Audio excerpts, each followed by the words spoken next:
This is Hannibal here from thehannibaltv.com. And today I'm doing a podcast that Jack Kilby was supposed to do, the six pack on the open road in search of Wrestlemania by Brad Balukjian, which is a very tough name to pronounce. Where are you from with a last name like that? Well, the name's actually Armenian. I'm from Rhode Island originally. It's where I am right now. So I'm half Filipino and a quarter Armenian, and any name like that ends in IAN is always a giveaway to be Armenian. That seems like it'd be a nice place to visit. Is that your house in the background there with the stone? Yeah. This is actually the house that I grew up in, which is great to be back. I've been in California for 22 years. Just moved back here for the release of the book last week, and if I flipped my screen, it would be even better because there's a lake on the other side of my laptop. So can't complain with the view here. No, and Rhode Island has amazing food. That's the one thing I remember from attending the Rhode Island Comic Con a few years ago. The restaurants there are amazing. Yeah, I know. For a little state, we pack a punch, I gotta say.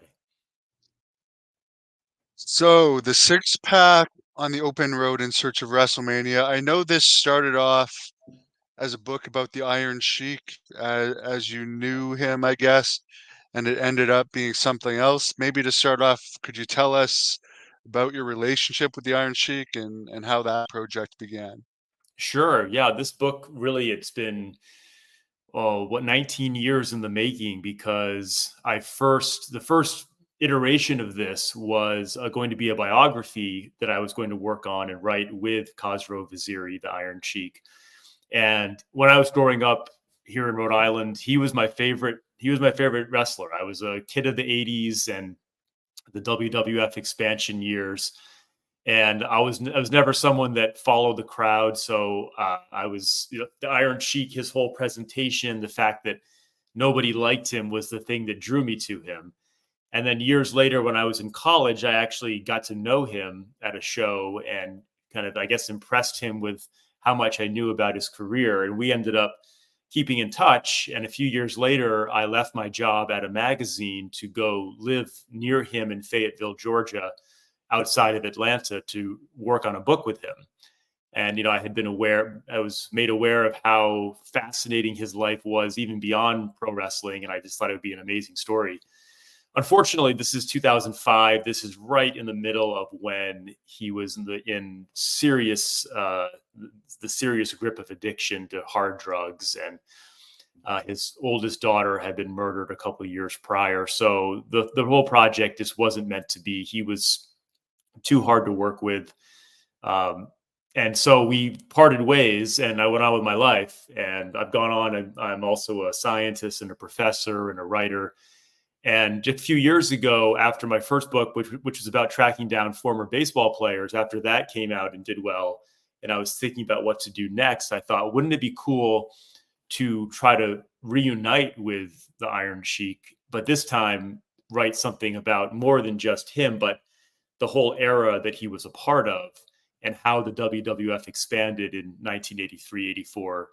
And so what I did is I said, okay, I'm going to find several people that were on the show in Madison Square Garden on December 26, 1983, when he won the championship. So this book is about my 12,525-mile journey to find Iron Sheik and Sergeant Slaughter and Tito Santana and Hulk Hogan and several other people from that time. Do you have any stories about experiencing that sadly addictive side of the Iron Sheik? Because there's so many videos from that, I guess 2005 to 2009-ish time frame where he's acting very wacky and some people don't know if he's working it or not. Yeah, I mean, so the first line of this book is the Iron Sheik just threatened to kill me. And that was me in his living room in 2005, all because I had just pointed out that he was not the only Middle Eastern wrestler to come to the US and be successful, and basically corrected him on a minor detail, and he just flew off the handle. And that was, he was just very volatile, unpredictable at that point. because of all the substance abuse. So there were a lot of days like that. I mean, the as you said, the character that we saw on the Howard Stern show and in all those shoot interviews, knowing him well as I did behind the scenes, and much later having seen him again on the road trip for this book, I feel pretty confident in saying that pretty much was a work. I mean, he was in the spotlight again. He was getting people to kind of wind him up and wanted him to entertain them. And so I think that, yeah, that was him really just kind of giving what he thought that people wanted, and kind of going crazy with this character that he had reinvented himself as. But underneath that, and this book really is about who these guys really are in real life, and the extent to which they became their characters or did not.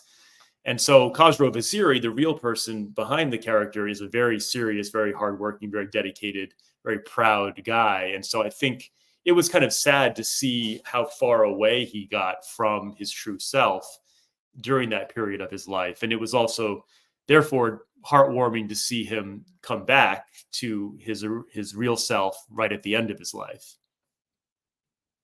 Are you surprised that he outlived Nikolai Volkov, who was never into drugs and was a vegetarian, always lived a healthy life?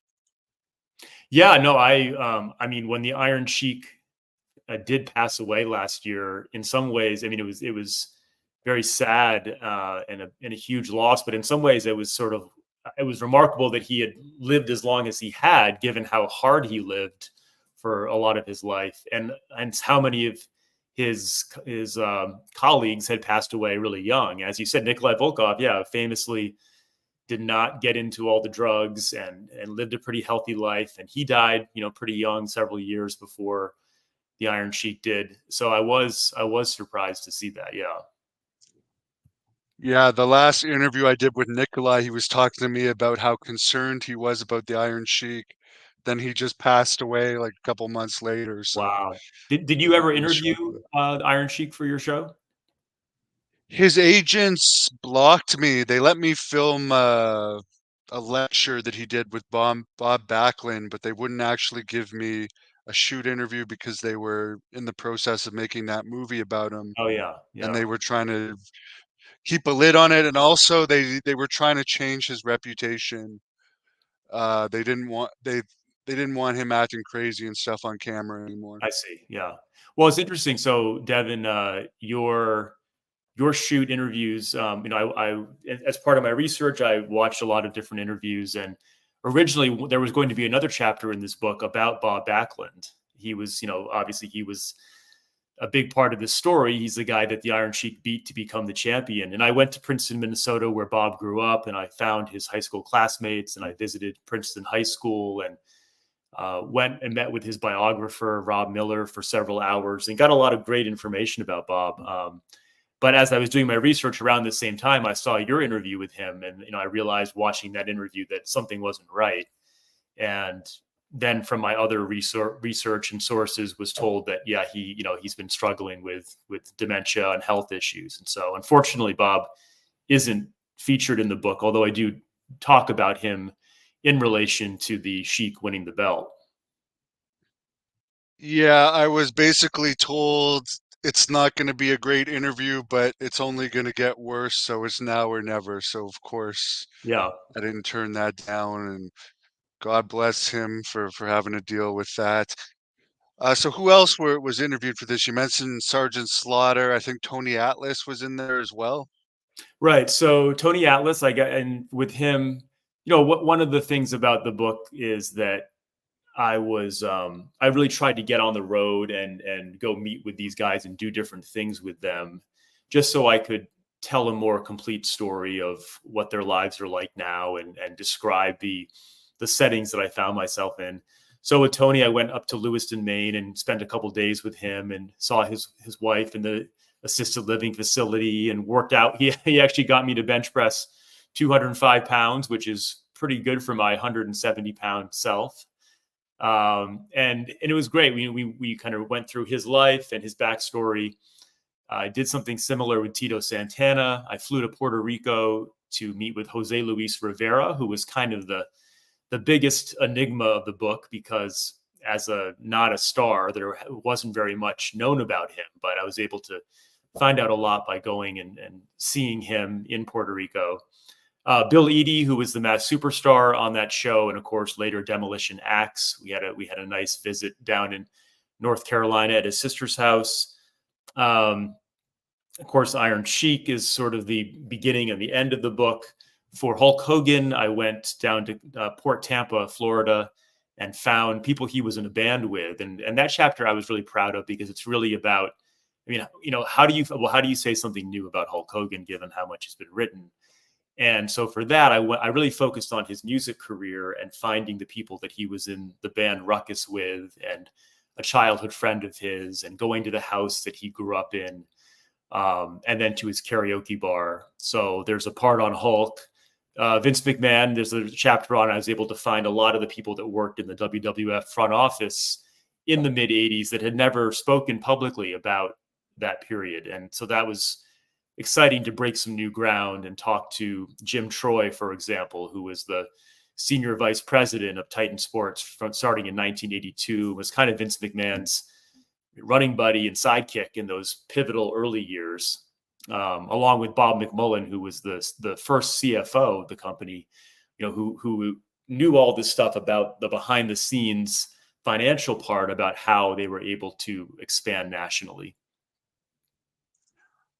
That sounds very interesting. As far as the Ruckus band with Hogan, were any of them able to actually confirm if he really did have his leg broken? Because the way wrestlers exaggerate things, I sometimes suspect that that whole story is definitely Well, exaggerated. I'm glad you said that, Devin, because that is the other big focus of that chapter, is fact checking. I mean, I guess I could say the big theme of this whole book is a search for truth in wrestling, which, as you know, is challenging. And my background is as a fact checker, as a magazine journalist, and so I really put a spotlight on that particular question: did Hiro Matsuda break his leg? So I was able to. I mean, the guys in the band didn't know because, well, they had an idea, but the guy that was there, Jerry Briscoe, I interviewed him about that. Talked to Brian Blair, and basically the people that I who I talked to down there said that no, he did not break his leg. He severely sprained it, and Hulk was hobbling for a few days. But I mean, even if you read Hulk's 2 books, he gives different accounts of that incident. So even from Terry Bollea himself, he had somewhat contradicted himself. And now I was able to go in there and do some more fact checking on that. Yeah, because that really doesn't make any sense. You give your trust to someone and they smash your leg and you're going to come back. I don't know. I know he Well, wanted to be in the business, but yeah, and I think that a lot of these guys, they don't even know that they're necessarily working anymore, that they're not telling the truth. Like, some of these guys have either heard stories or told stories for so long without being checked on it, that, or and their memories are just bad to begin with. Like Sergeant Slaughter, he's talked about winning a championship, and he had the territory wrong and the tag team partner wrong, and so I mean, some of these things. I mean, obviously, Bob Remus, Sergeant Slaughter, did know that he was lying when he said that he didn't, that he served in the Marine Corps and served in Vietnam. That one is something that he just recently has come out publicly and said that he did not serve. But a lot of the smaller stuff, these guys are so used to exaggerating that they may not even know what is the work in the shoot anymore. that is true. So you talk about the big event when the Iron Sheik uh, beat Bob Backlund, I guess, by Arnold Skaaland, throwing in the towel. Not many people know much about that event other than seeing that replayed time and time and time again, because it led to the birth of Hulkamania. Tell us a bit about the background leading up to that event and why it was so important. Sure. Well, that is a fascinating little window of time there, where Vincent Kennedy McMahon, Vince McMahon Jr., had bought the company from his dad pretty much in secret in June of 1982 for $1 million.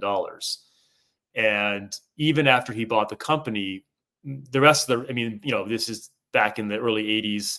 There is no internet. There's no way to really get information around. And so no one other than the few people in that room really knew that Vince Jr. had bought the company.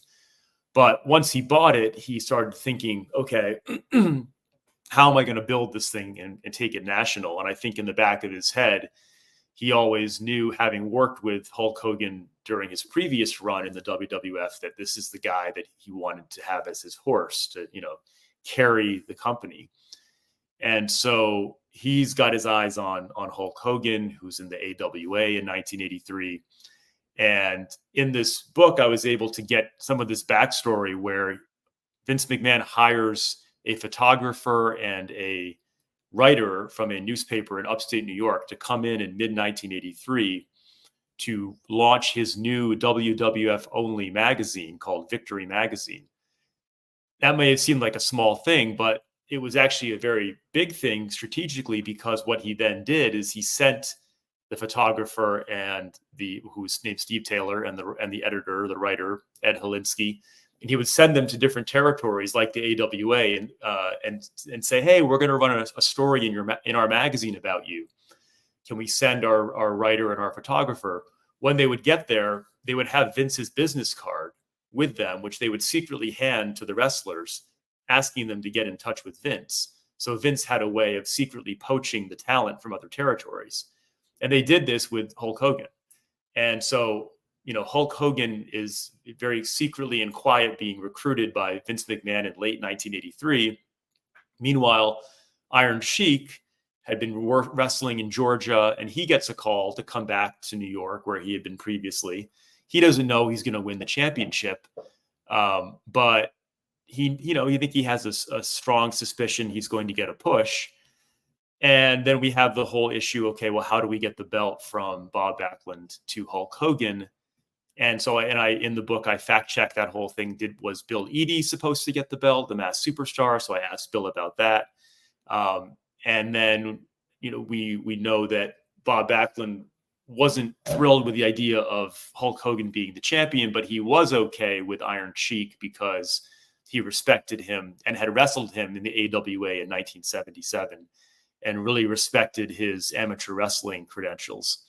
And so the night of the show, Backlund was aware in advance that he was going to lose the belt because he had come up with the finish to have Arnold Skaaland throw in the towel.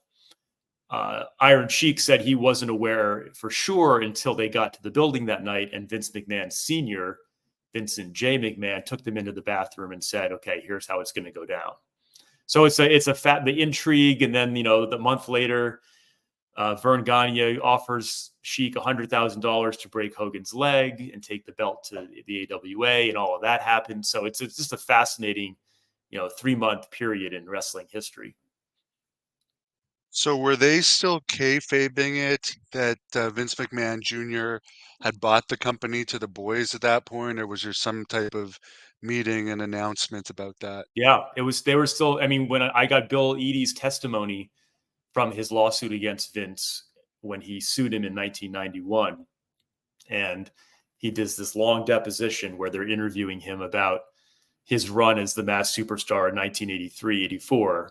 And Bill basically is saying under oath that, yeah, Vince, Vince Jr. was just the announcer, and we just thought of him as the announcer and the boss's son, but not the boss. And to the point where at one point Vince Jr. wanted him to take off his mask, and Bill Eadie didn't want to.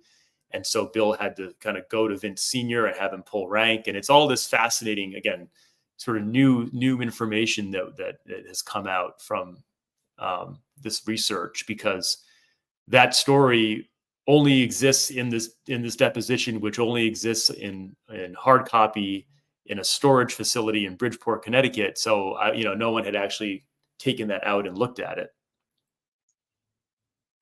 Of course, Demolition still hasn't been put in the Hall of Fame. Some people that were in the concussions lawsuit have come back on good terms with WWE.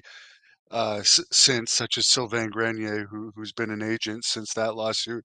What was so bothersome about that Bill Eadie lawsuit that it seems like WWE is still holding a grudge about it to this day? Right. So there's two lawsuits. The first one that you're referring to was one that where Bill sued basically because he said he was underpaid based on his merchandise and also his payoffs for his run in Demolition, and that he had actually helped create the gimmick of Demolition, and it wasn't Vince that had created it.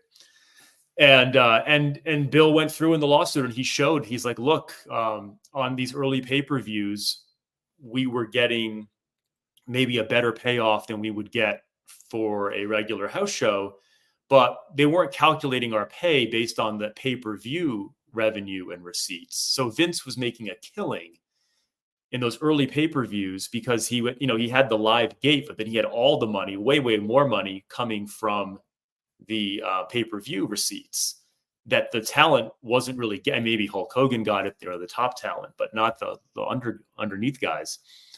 And so with Bill, like, in suing Vince, most people would fold very quickly. Bill stretched out for 10 years on that lawsuit, refusing to settle.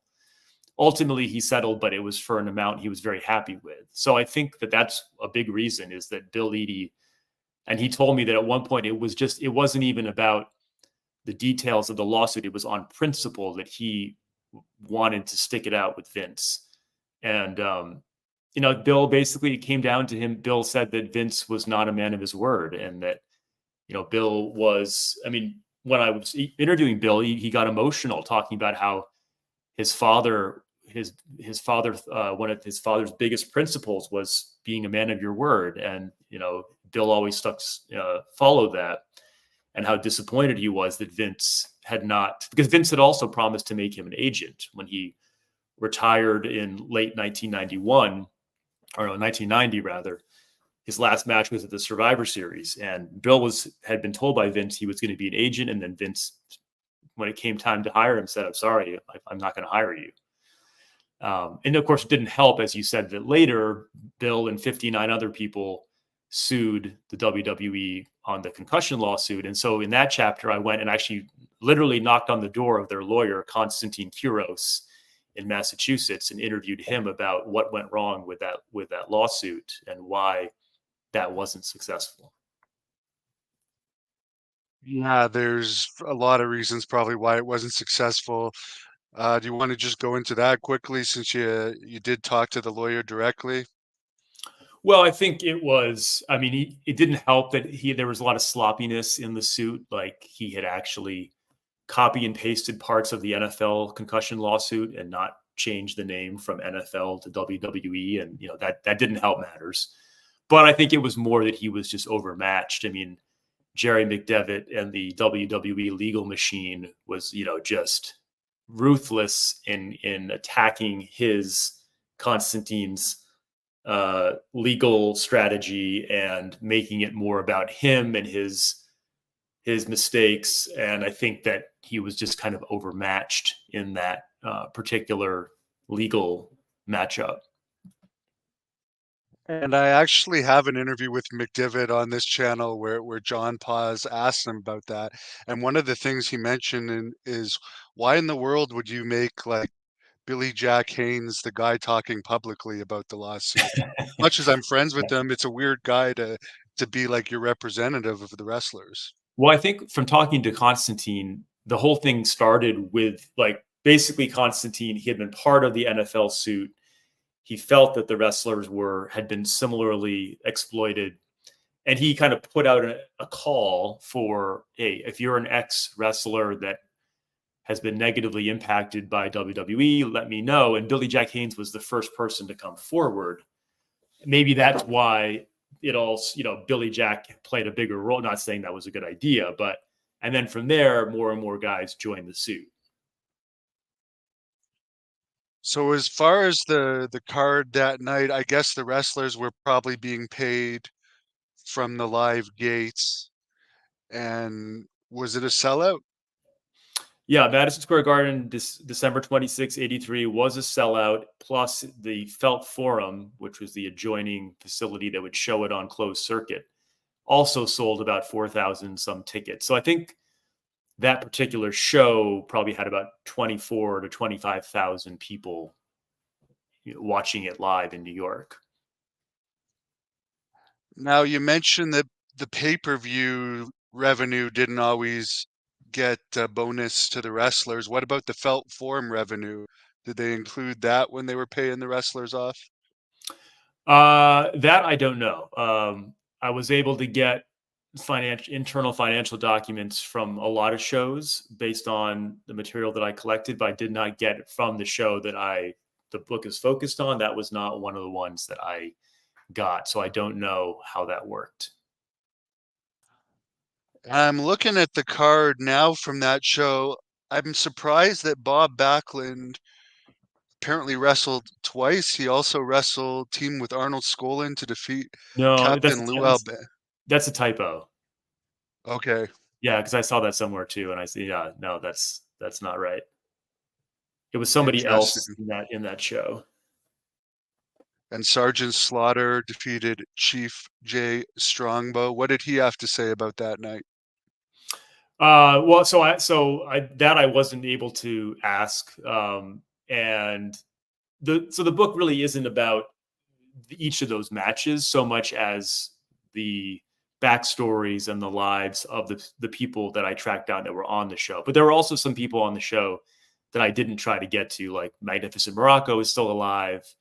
I limited it to 6 people plus Hulk Hogan and Vince McMahon because you kind of have to include them in this whole story. And the book's already 300 pages, so it was going to get too long if I tried to do everyone that was still alive.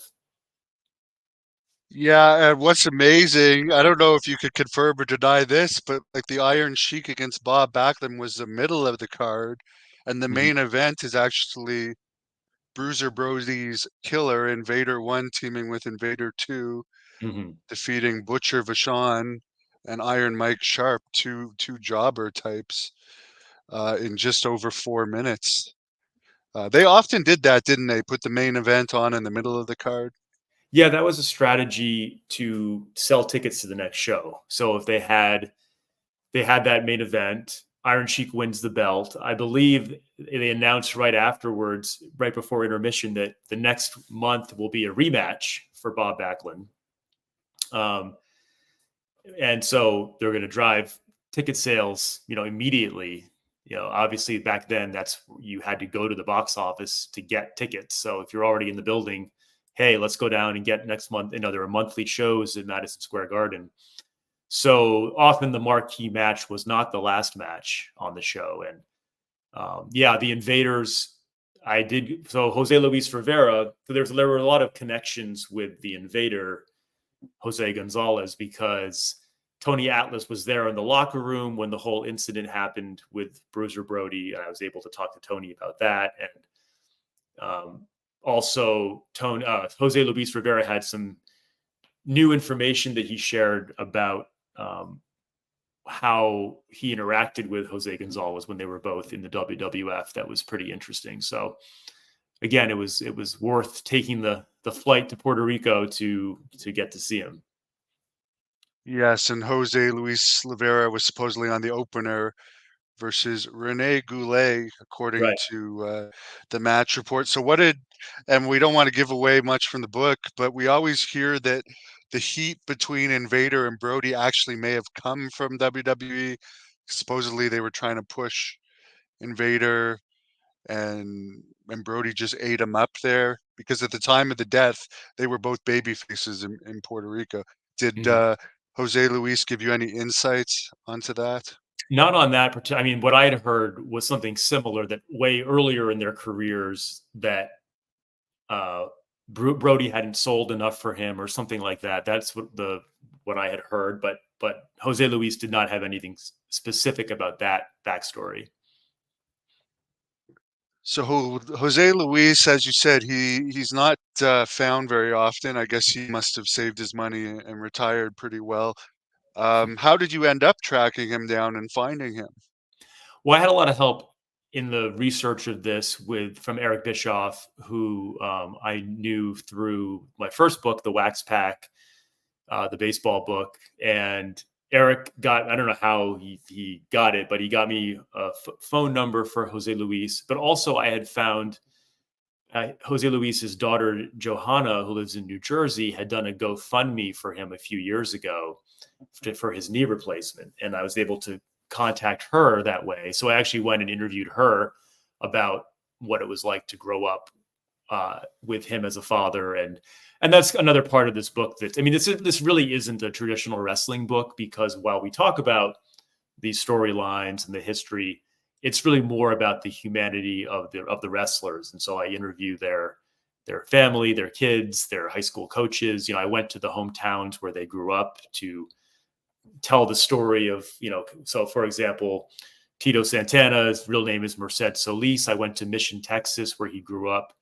and met with his cousin, who took me around all the places where they hung out together as kids, and learned a lot about Merced's father and that relationship, along with his sons. And so, I think it's really kind of a human interest story about these guys from that era. And I hate to bring this up, but did you talk to him at all about his daughter, who was confirmed his Yeah. daughter by blood? Yeah. And I don't want to give that whole story away, but that was part of the story of him. Is here's a guy, Merced Solis, who I think really bought into his character as Tito Santana being this, clean-cut, virtuous babyface in real life that's the exception to the rule. And then a few years ago, this news comes out that he's got a daughter, and that, so yeah, when I met with Tito, I asked about this, and we talk about the struggle he's had with that news and how it's affected his family, and sort of his own view of himself. I heard through his daughter that they actually talked at WrestleCon the other weekend. So Well, it's that's funny. So interesting too. I was there at WrestleCon in the same room, and my table was probably, I don't know, 30 yards away from them. And I saw her walk over to him and start talking, and he seemed kind of visibly annoyed at first, but then they talked for a while, and and then that was it. So I can confirm, as an eyewitness, I can confirm that they spoke. I don't know what they talked about, but Yeah, we won't we won't get into that. But as far as Tony Atlas, you're saying he's in an assisted living home now. I no. guess His that's his wife is. oh, his wife is, so he still lives on his own. Yeah, he's doing great. I mean, he's still like wrestling. He was 69 when I visited him, and he had just come back from wrestling a match. His wife is substantially older and had a stroke, and so she's in an assisted living home. And he goes every day and spends a lot of the day with her. So I was just along for the ride with them. Now we mentioned that Tito Santana thing. He may not have been as clean as everyone thought he was. Bob Backlund seems like he never really did anything wrong. I did hear him tell a story once when he was very young, uh, driving under the influence, but like there doesn't seem to be any baggage on Bob Backlund. Yeah, I mean, Bob, I got I got to spend a lot of time with his biographer, who probably knows him as well as anyone outside of Bob's family, and he would know if Bob had skeletons. And I, again, I went and tracked down Bob's high school friends and asked about him. And I think Bob could party, and I think he was selective about that, but I don't think he was never in that crazy wrestler party lifestyle. And I think what's interesting is that this book is about the extent to which these guys became their character. And what's interesting about Bob Backlund is that his character was Bob Backlund, right? Like, his character in the 70s and 80s was this squeaky clean, virtuous babyface, and he really bought into that, so much so that, I'm sure you know this, and your viewers probably know this, that he didn't want to turn heel in 1984 to fight Hogan, and he didn't like that Hulk publicly was all about training and saying your prayers and eating your vitamins, but then was privately partying and, doing steroids and whatever other drugs. So I think that in some ways, professionally, that might have hurt him because he didn't adapt until much later when he did the Mr. Bob Backlund gimmick. But a lot of his fans are really proud that he didn't adapt to the changing times.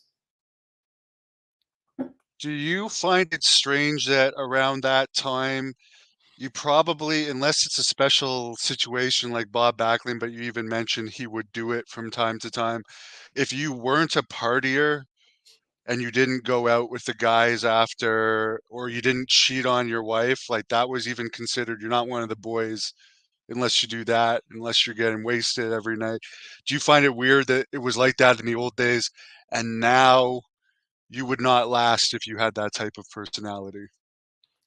I don't know if I think it's weird. I think it's just a reflection of how society has progressed, and I think generally a healthy way that we're not like celebrating cheating on your wife, and it's not the cool thing to do. I think that the wrestlers now just have a much more healthy lifestyle, and I think that the era that I wrote about in the 80s is going to go down in history as just exceptional because that schedule from like 1984 to 1991 in the WWF was unprecedented and will never happen again. And I understand why most of those guys bowed to the pressure of drinking and drugs and partying and women. Um, if you were not part of that, I think you may not have had the same social capital, but at the same time, I think Bob Backlund probably may not have been loved, but he was probably respected by those guys because in the back of their head, they knew, oh, this guy is probably going to walk out of here in okay shape.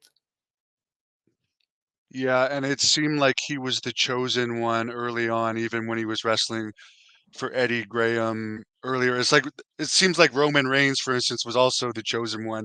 They have their guys that they know way ahead of time are going to be the next star of the company. So people probably knew Bob Backlund's going to be the guy. Let's leave him Well, alone.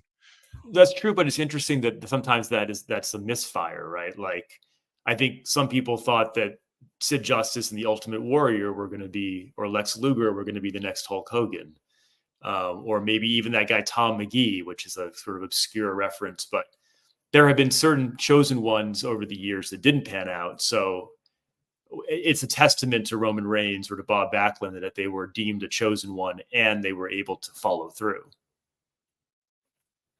Yeah, I think Sid could have done it, but he just didn't have the will or desire to. But he was very, very over when he was Sid Justice. Yeah, no doubt.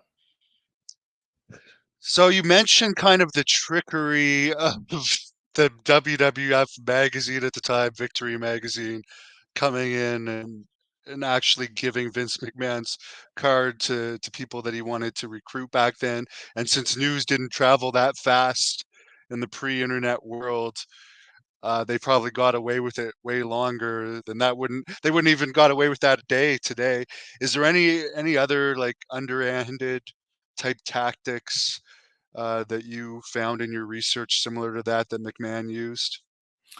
Well, I don't know if it's a secret, but it's something that isn't spoken about that often, which is that there's no way that well, two things. Vince could probably not have successfully expanded if he had paid for more benefits for his wrestlers, right? That like the CFO told me that he even brought this up with Vince and Linda because Linda was also right there equally powerful as Vince in those early years. And he said like, well, if we actually pay these wrestlers as employees, if we give them any kind of benefits, like there's no way we can afford that. And so they didn't. And then that is still to this day, they're still independent contractors. And that's the crux of a lot of the lawsuit that happened with the concussions and all that. So, just in terms of how he managed revenue and costs, that was a big way to keep costs down. Another thing that isn't spoken about much, which I was able to dive into, were the Middle East tours that they took starting in 1983. And I was able to find a couple of the guy that kind of ran, Jim Troy, that ran the show over there as the agent, and then Mike Breen, who was a referee at the time. And the stories that they told me about Jimmy Snuka trying to kill Tim White on the plane coming back from the Middle East, like just absolutely nuts. And so I don't want to spoil all that, but that's in the book. Those stories have not been told. And the fact that the WWF took multiple tours to Kuwait and Bahrain and Qatar and Egypt and Dubai in those years, they're hardly, those shows are basically lost to history. Like they're not recorded. Only a couple of them show up in any wrestling databases or any matches on YouTube. And those were key though, because they were huge revenue generators for Vince at a time when he needed a lot of money to fund the expansion, because here he is poaching all this talent from other territories, and he's paying TV stations around the country to show his Saturday morning TV show instead of them showing the local territory show. So it's all, balancing revenue and cost, and the creative ways he was able to do that.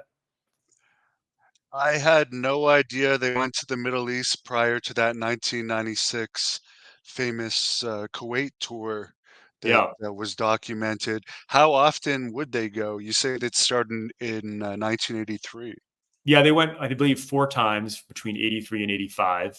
And again, the stories that from those trips, I mean, Jimmy Snuka getting detained by customs and for drugs, and just all kinds of craziness that went on. That was, the original plane ride from hell was from those tours. And again, there's so, again, people don't also know that Vince wanted to do a tour in Africa in 1984 and was looking into that and sending Tony Atlas over there. He looked into New Zealand. He was looking internationally because he knew that he could make a lot of money overseas. And he ended up going to a lot of, now they're doing it, obviously Saudi Arabia and France and Australia, but very few people talk about those early years when Vince was already doing that. They always say Vince Sr. never would have sold to Vince Jr. had he known Vince Jr.'s expansion plans. In your research, could you confirm that at all? Not directly, because I didn't get to, Vince wouldn't, not surprisingly, wouldn't talk to me. And I think he's one of the only people still alive that might really know the answer to that. Like Jim Barnett has passed away. He was in the front office. People like Gorilla Monsoon, they might know, but they're all gone. Linda McMahon would know, but she wouldn't talk to me. So my suspicion based on circumstantial evidence is that he would not have approved of all the things that Vince did, but that he would have been okay with Vince, overall Vince's effort to go national, because I think it was in 1983, the WWF seceded from the NWA. And basically when Vince Jr. was getting pushback, Vince Sr., although reluctant, still said, okay, let's go off and let's do this. What was the company's structure like around that time, as far as, I guess Vince owned it, so he would have been at the top? Would his father have been an advisor? You mentioned What? Gorilla Monsoon. Yeah, I don't know. So in 1979, Vince incorporates Titan Sports, but he doesn't buy the company. He does that with Linda. They, for a few years, ran the Cape Cod Coliseum. That was their main job. And so I talked a lot in the book about how Vince first got on the USA Network and how he used a hockey team in Cape Cod to bring in revenue. I don't know officially what Vince McMahon Sr.'s title was once he sold the company to Vince Jr. But again, Vince Jr. had a year to make the 4 payments totaling $1 million to Vince Sr. So even though Vince Jr. makes the first payment in June of '82, it's still a year before that is complete. Once Vince Jr. has ownership, Linda is basically the executive vice president. Jim Troy is the senior vice president. Jim Barnett is brought in mid 1983 to be some high level vice president, to largely for his connections politically and because he could be instrumental in getting the WWF TV show on different markets where he had been a promoter previously. Joe Perkins was the guy in charge of also the syndication and the TV stuff. Howard Finkel was there. Ed Cohen was the live event booker. And then, there's another handful of employees. But in that when they moved to Greenwich, Connecticut in the fall of '83, the whole company was probably like 20 people. I mean, it was not big. Very interesting. And as you said, the match with Backlund and Snuka didn't happen on the card, even though it's written as it did. Was Snuka on that 1983 card at all, to your knowledge? I'd have to go back to my notes, and off the top of my head, I don't recall if he was on that show. I think he was, but I'm not sure. And you mentioned this crazy airplane story. Would that have happened before the alleged murder or after? After, yeah, which is crazy. Right? So it's like that happens with Snuka, and that doesn't get him fired. But finally, he went into. They basically sent him away to rehab at some point in there. I think it was after this flight incident, and then he gets fired at some point in there. But yeah, Snuka had more lives than a cat in terms of the chances that he got. I heard from Rocky Johnson and others that had Snuka actually been reliable, which sadly, because of the substance abuse, he wasn't. He actually could have been the one to get the Hulk Hogan push, because at one point he was actually more popular than Hulk Hogan as a babyface. Yeah, I don't agree with that. I mean, this is all speculation, right? So maybe Rocky Johnson believed that. The reason why I don't agree with it is because I think that Vince Jr., who again knew early on that he wanted to buy the company and take it over, I think he saw the money with Hulk because Hulk was 6'6", 300 pounds. And even if you can take the reliability part out of it, which is hard to do, I think Hulk had more of that opportunity for mainstream appeal and crossover and charisma than Jimmy Snuka did. He was better on the microphone than Jimmy Snuka.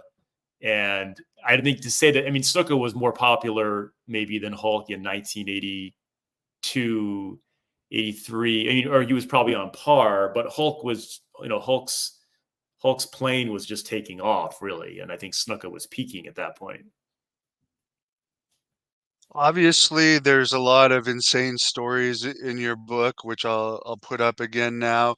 Is there any, and by the way, people, it's on Amazon, and why don't you tell us where you can get it now before Yeah, I sure. ask No, this thanks. Yeah, question? so it just came out a week ago. I was just at WrestleCon for it. I'll be on tour, so if people are interested in knowing more, I'm at Brad Pack Books is on Twitter and on Instagram. The book you can get anywhere, any bookstore or Amazon online.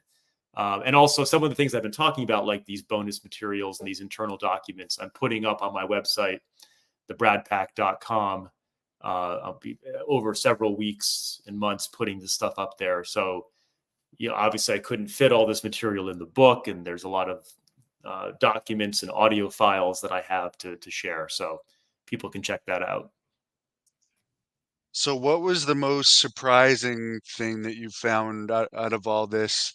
Because there's so much shocking stuff that you've told us about so far. Yeah, most surprising. Other the Middle East stuff is crazy. Like, because again, there's like almost no record of it. So that's probably among the most surprising. Maybe that I also was able to. So people always talk about the Iron Sheik arrest with Hacksaw Jim Duggan in 1987. But no one talks about his first arrest, which was in August of 1985, when he got arrested for allegedly attacking a gas station attendant in Connecticut. And I was able to, so that is actually when he first got hooked up with his lawyer for the later case, Mickey Sherman, who was, excuse me, who was a famous celebrity lawyer.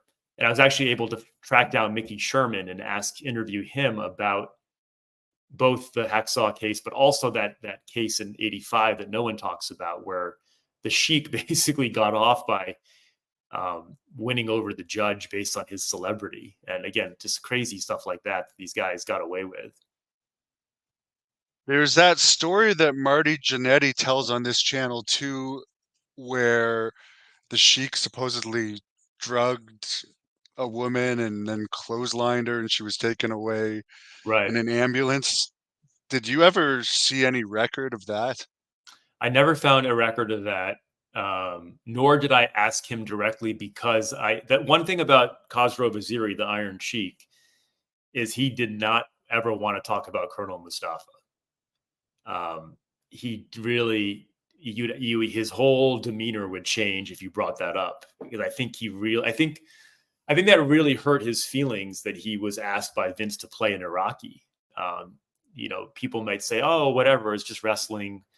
What's the big deal?" I mean, he just did it for the money, and it wasn't even very good money he was making as Colonel Mustafa.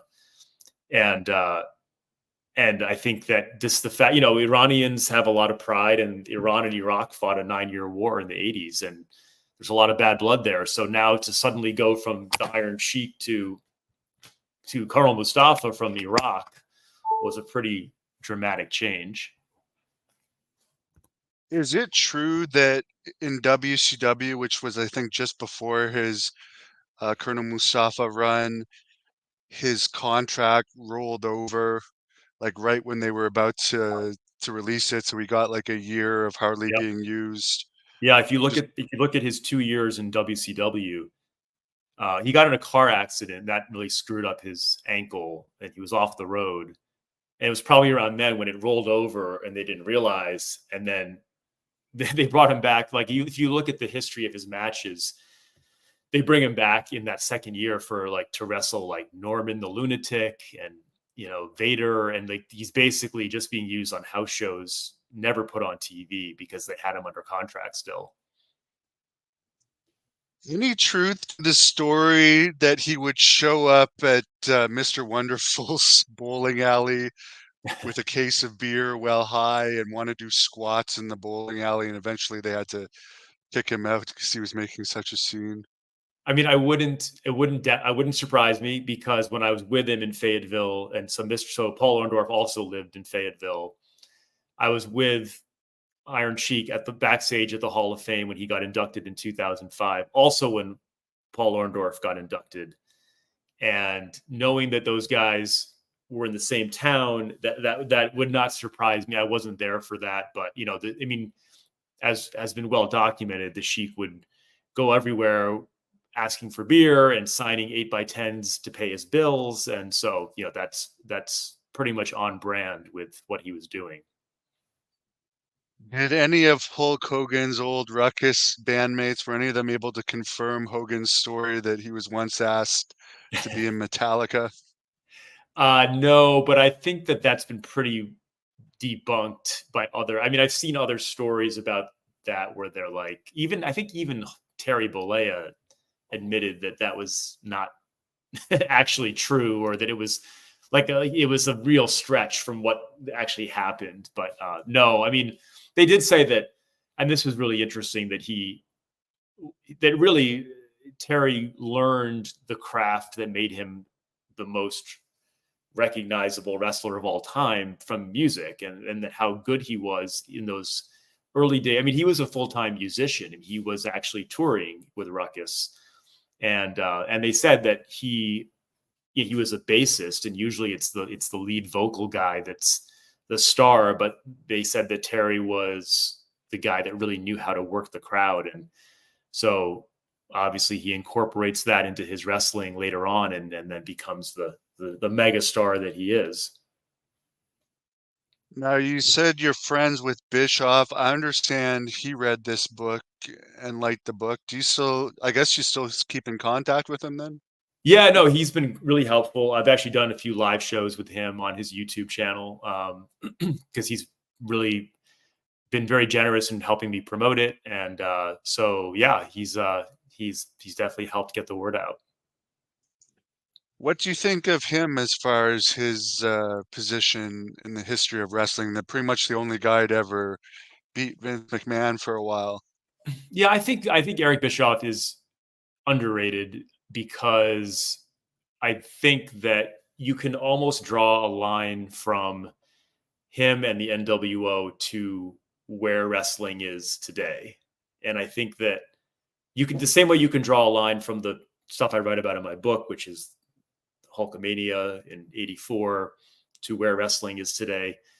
Like when Bischoff takes over and is building Nitro, that is like the kick in the ass that the wrestling industry needed to evolve because Vince McMahon was not evolving the product and WCW was dying, right? So I do think that, I mean, obviously there's a lot of other factors, but the creation of Nitro, going to head with Raw and the NWO, made wrestling cool again, and it forced Vince to bring in the Attitude Era, and then everything changes, right? And wrestling hits even bigger peaks than it did in the '80s, and now here we are with a publicly traded $8 billion company.